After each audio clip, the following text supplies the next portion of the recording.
Hello everyone. Today we will talk about education and health, and we will reveal how they are interlinked to each other and how they support each other. I got the inspiration about this topic from a recent experience in Turkey. As you might have heard, we had gone through quite a challenging period with wildfires in my country. And it unfortunately started in my hometown, Antalya, where I grew up in Manavgat. It's almost an hour ago from where I am recording this video today. And it's challenging to talk about this, quite an emotional experience as well, but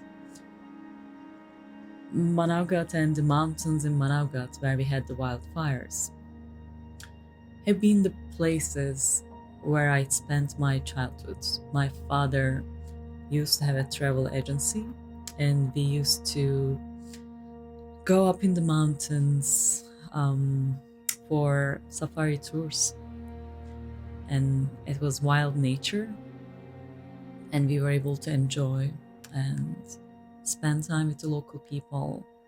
And during those days, actually in the good old days, even tourism was different. It was more in tune with nature. It was more aligned with nature, more respectful to nature, natural cycles of life, and also the natural life of the village people.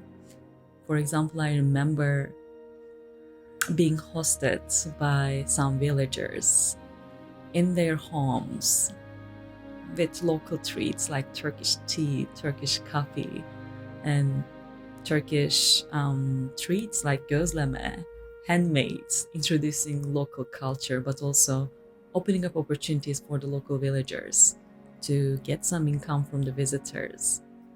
And at the time, we were also introducing different parts of our culture, sometimes including our own belief systems. Like tourists were really dressing up with scarves and long sleeves, and they had a chance to get to know our mosques, our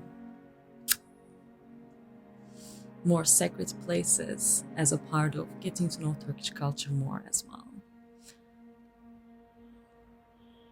A lot of things have changed, and one of the things that have changed is also how we conduct tourism, which is a hot topic given the wildfires, because no one really knows what has happened behind the scenes. But unfortunately, in my country, we have also quite a lot of examples of wildfires that led into not very conscious reflections of tourism in the form of big five-star hotels where everything is all inclusive and there is no betterment to the nature and to the local communities around the region.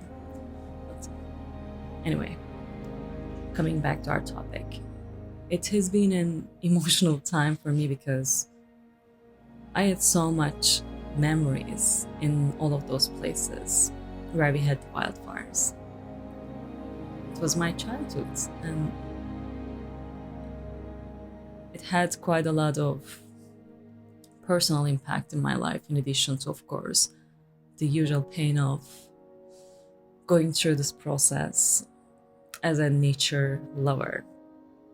And this made me think and reflect about the importance of nature and about the importance of education for understanding the value of nature, for understanding who we really are as human beings, as integrated parts of a larger ecosystem.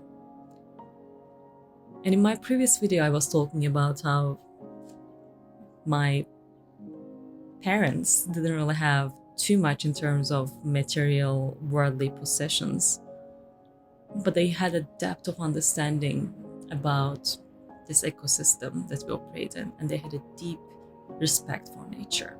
So when I was growing up, the privilege that I had was really having a chance to be a part of nature, and understanding how special it is, and understanding how precious it is for our survival.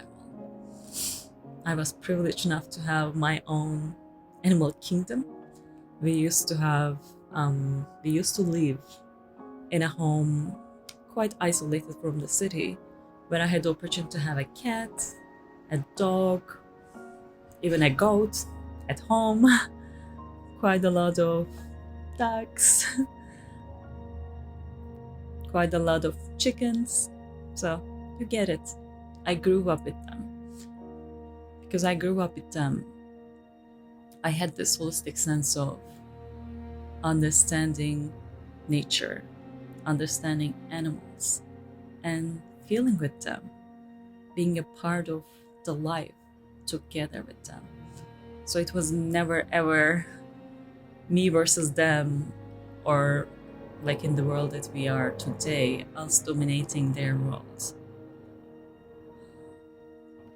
And that education that I was privileged enough to get in earlier stages in my life, had a huge impact in who I am today and in the health of my mind, of my heart today.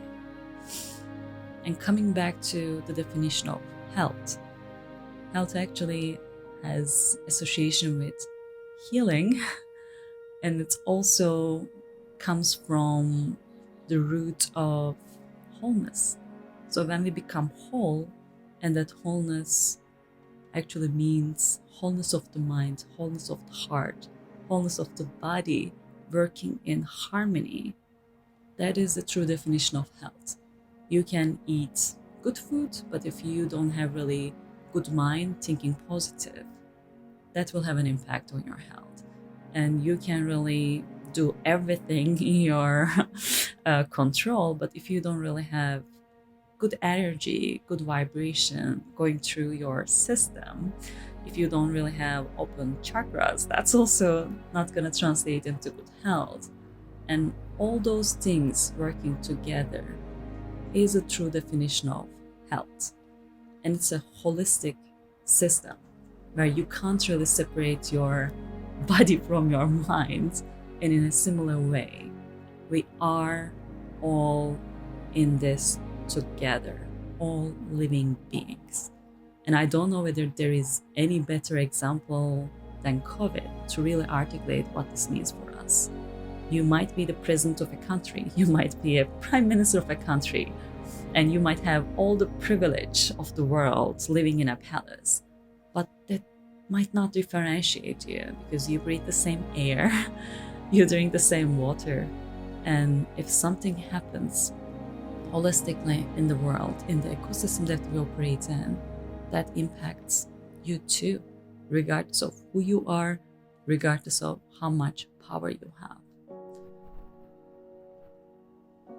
And this kind of thinking, this kind of mindset is very important, especially in earlier stages of human development, to really grow with this mindset, to really have healthy examples of coexistence with nature, with plants, with animals.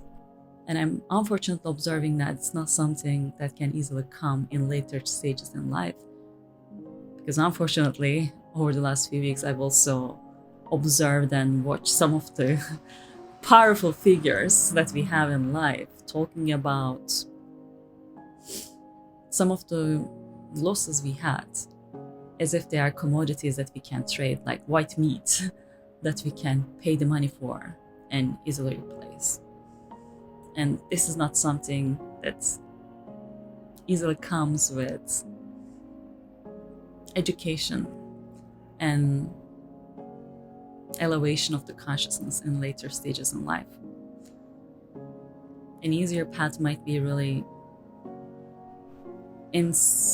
incorporating and integrating these principles of being a part of nature, living with nature, adoring nature, growing with nature into our children in earlier stages of life. And only when we can do that, we can truly heal. and we can truly be healthy. Because the definition of health is a holistic definition for the overall health and healing of the universe. And that includes all living beings, be it plants, trees, animals. So I truly believe that in our world where we separate and diversify everything, we might also differentiate education from health, but indeed, I think they go hand in hand. How can we educate ourselves and how can we educate our children, the protectors of our future, in a way to understand and appreciate nature so we can holistically have healthier and happier lives? Can we do that? I think we can. And I think if we can do that, we can protect nature better in the future. Thank you all.